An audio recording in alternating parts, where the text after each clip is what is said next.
Voilà, Dr Bakary Samb, directeur régional du Timbuktu Institute. Nous sommes venus ici dans le cadre du projet Sen Résilience, qui est financé par l'Union européenne et piloté par la Fondation Konrad Adenauer en collaboration avec le Timbuktu Institute, qui vise à faire de la sensibilisation auprès des communautés sur la résilience, mais aussi sur la prévention des conflits et la consolidation de la paix et du vivre ensemble dans cette zone du Sénégal. D'abord, en parlant de résilience, la zone de Tambacounda et cette région-là est très importante au regard de l'histoire propre à ces zones. J'ai parlé tout à l'heure du Bundu, cette histoire qui donne tout un ensemble de référentiels religieux profonds, qui a toujours professé un islam de paix, de tolérance et de vivre ensemble. Donc c'était très important pour nous de valoriser ces ressorts qui existent encore dans cette zone du Sénégal. Mais aussi, je pense que nous sommes dans une zone frontalière confrontés à des difficultés dans des pays voisins et que dans la logique de prévention qui est la nôtre et que l'Union européenne a vraiment encouragé et la Fondation Adenauer avec Timbuktu Institute, c'est de travailler à maintenir un élan de prévention, de sensibiliser les communautés, de leur donner l'occasion de véritablement comprendre les enjeux autour de la résilience, autour de son renforcement du vivre ensemble et de manière générale pour la stabilité du Sénégal. Nous sommes inscrits, oui, justement dans une démarche inclusive avec la participation active des femmes, des Badianougor, des chefs de quartier, des leaders communautaires, des religieux, mais aussi des forces de sécurité et de défense qui sont, comme je le dis tout le temps, les premiers interlocuteurs et les derniers remparts dans ces zones-là et qui semblent avoir des relations très très paisibles avec la population locale d'après les témoignages que nous avons entendus tout à l'heure. Et je crois que c'est dans cette approche inclusive-là, avec un dialogue ouvert, on l'a appelé dialogue sans frontières, un dialogue qui va être continu, parce qu'au-delà de l'événement d'aujourd'hui et des initiatives dans le cadre du projet, nous comptons pérenniser ce contact avec l'Institut Timbuktu, avec la création de plateformes, une collaboration avec les médias locaux pour que véritablement qu'on puisse les alimenter en termes de recherche, en termes d'information, pour que la sensibilisation continue sur le plan médiatique et que nous ayons ce cadre collaboratif continu de veille et d'anticipation à travers ce projet Sen Résilience.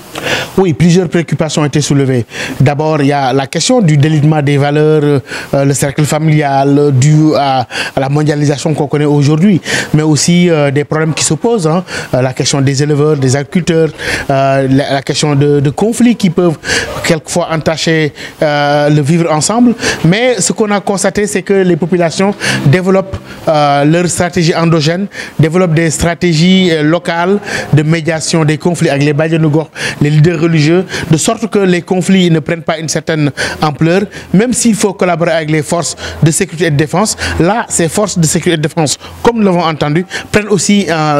en compte le volet préventif qui est inscrit dans leur rôle, malgré le renforcement de la sécurité, le nouveau camp de Goudiri, la présence des Garcis, etc. Je crois que Goudiri a été une étape très très importante, d'ailleurs la première étape. Pourquoi? Au regard de son histoire, au regard de l'actif historique de cette région qu'on a connue dans le passé glorieux du Sénégal, avec le Bundu, avec les Almami. Donc une zone qui a des ressorts endogènes qui sont très très importants aujourd'hui pour alimenter nos stratégies locales de renforcement de la résilience. La deuxième chose, je vois aussi des communautés engagées auprès de l'État, engagées entre les différents segments de la communauté, les enseignants, les leaders religieux, les leaders communautaires, les femmes, les Badianougor, mais aussi les forces de sécurité et de défense, et tout cela dans une synergie qui est assez rassurante dans une zone comme Goudiri, qui, je le dis, est dans une zone certes frontalière, mais dont le modèle de cohésion sociale, dont les ressorts historiques, hein, l'héritage culturel de cette région doit inspirer le Sénégal pour préserver notre vivre ensemble et notre stabilité. daje bi ñu amal fii tey ci Goudiri mu nekk étape bu njëkk lu tax ñu tànn Goudiri ak département région de Tambacounda. Goudiri fii dafa nekk réew moo xam ni wala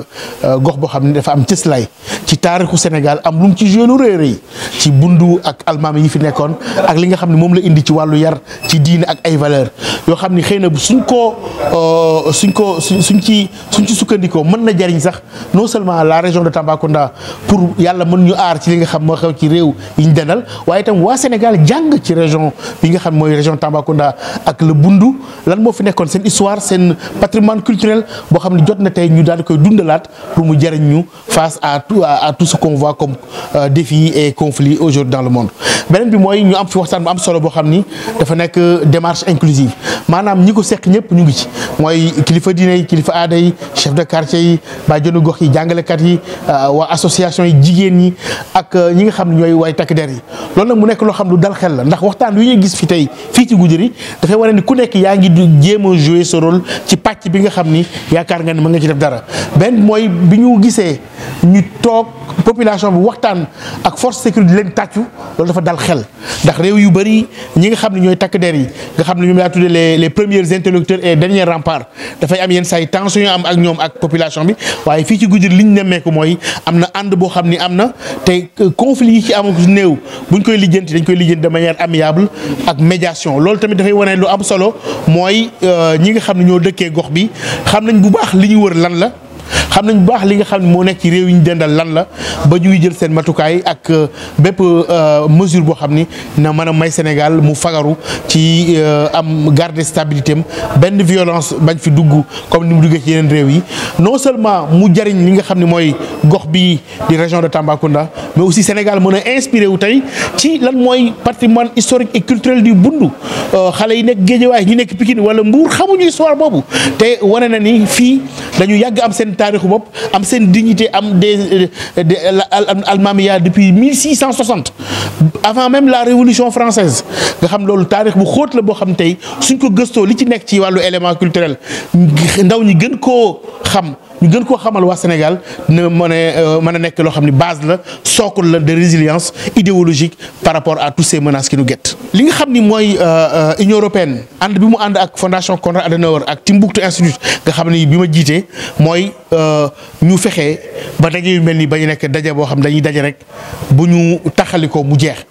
bokk na ci matukaay yi ñu jël. mooy laata ñuy jóge fii dinañu fexe ba nose loo xam ni day nekk ay partenariat yoo xam dañ ko am ak médias locaux yi nga xam ni ñoo fi nekk tey di jottali yi nga xam mooy message ba lépp loo xam ni jëm na ci enjeu yooyu ñoom ñu mën ko xam gën ko diffuser nit ñi gën ci am information beneen mooy ñu lëkkaloo ci wàllu